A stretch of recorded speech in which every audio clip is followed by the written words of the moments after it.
So this is Dogman, written and directed by Peter Hastings. It is based on a series of books that were created by the same creator that made Captain Underpants, which I read when I was a little kid. Even though I didn't like the Captain Underpants movie that came out, and I did not know this series of books at all. I haven't read any of these. I didn't even know this existed until the trailer for this movie. I decided to go see it. I was like, I kind of want to get a review out. So there's a dog and a policeman, and they're chasing after this evil cat played by Pete Davidson. His name is Petey. And so they end up catching up to him, but the cat ends up blowing them up with a bomb. And after that, the dog's body is completely messed up and doesn't work anymore.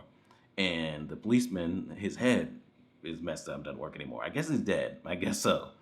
So they decide to put the dog's head on the policeman's body and create Dogman. And in doing that, they create a super cop because the dog, even though he's just a dog, is really smart, and the policeman, who's dumb, can do kung fu and things like that. So it's bringing them together to become a really great cop because you have the brains, and then you can also do the the physical stuff. Yes, that's dumb. So Dogman, becoming this great cop, now just constantly has to catch Petey the cat. So I thought this was good, not great, but good. There's definitely some issues. We'll get to those. But the voice acting, it's all good. Lil Rel, I think, was a little bit much at times, but he's playing this chief, the police chief trope. So I think it works for the most part.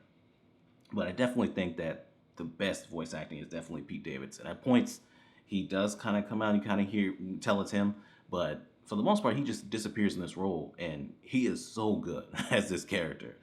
I mean, it works, and this character's funny, and he has this henchman or person working for him that he kind of plays off of a little bit that clearly doesn't want to be there. That was funny. It it has a nice tone to it. I think it looks good. I like the animation, the design for the characters, even though it's a bit Playmobil because you have the human characters. They just have these round heads and things like that. This simplistic design, but I think it works. I think it has this fun, light tone and this completely illogical world and illogical characters that does work and it is funny. I mean, just some examples.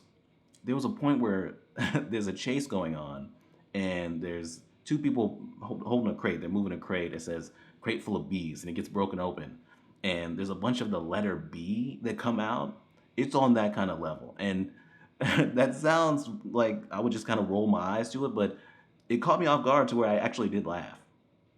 And there's also this point where I thought was really funny, where Petey the cat, he's trying to pretty much give away something. It's free something. I won't say what it is. I won't spoil that.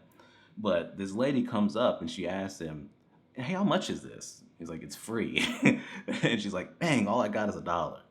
And he's like, "Wait, what? All right, I'll take it." So she gives him $1 for that thing. And then she asks for change. And he just gives her the dollar back.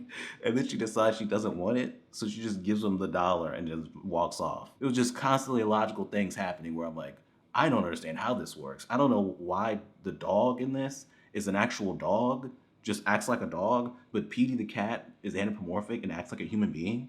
And then also there's a cat jail for cats, and the other cats in that jail are also that way, where they're pretty much like people. There's no explanation of that. Petey is able to make these contraptions, these machines to go after Dogman. No explanation as to how he has the money for any of this stuff. How he makes any money. As far as the problems with this, the main one I think is that there's just not much of a story here. It's just there's just kind of things happening. Really not much. To the point where through a lot of this, I was thinking it feels more like a pilot for a TV show that they want to make than an actual movie. I'm guessing maybe they took stories from multiple books, multiple stories, and spliced them together to make a movie like they did with Captain Underpants. But it felt like there was more of a story with that than there is here. There's a lot of, even if I'm enjoying what's happening, there's a lot of kind of meandering around, and I'm thinking, okay, where are we actually trying to get to? And then we also spend way too much time on the storyline with this little cat. There's a little cat in this that is insanely adorable, and is has a lot of touching moments with that character and things like that that I think work. But the character's so adorable that he starts to get annoyingly so. especially with some of this dialogue. I mean, it is so heavy-handed with the touching moments and things like that with this character as the movie keeps going with him. And it got to the point where I was like, man, they are focusing so much on this cat. And it feels so forced that they're really, really trying to make you feel something for this cat. It's getting to the point where it's annoying.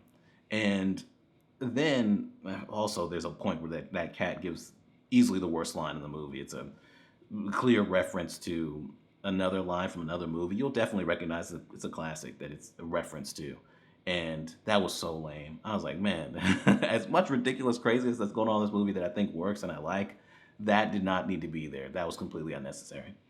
But we spend so much time with things just kind of happening and not there's not really much of a conflict. We're kind of building to the climax, but not really. It's kind of in the background somewhere. That when we do get to what the actual villain at the end actually is, and we get to the climax, it's kind of lame. So I'm gonna give this a good enough. There's a lot of things to enjoy about this. I think it's funny, it's fun, it has this lighthearted, completely illogical tone, but still has clever moments in there and even some meta moments that also work. And I like the characters for the most part, and this illogical world to where it's like, okay, what dumb thing is going to happen next? But it is lacking in story, I think, and we're leaning way too hard on the little cute cat character, where a little bit of that character goes a long way. And there were some good touching moments with that character, but towards the end, I'm thinking you guys are going way too hard with this. It's too much. It's too much. You're making the character too adorable. That's clearly what this character is just meant to be, and you're going too hard with it. It's too much. But anyway, yeah, that's Dogman. Good enough. It's definitely a fun time. I definitely think it's worth seeing. Anyway, subscribe, and we're done.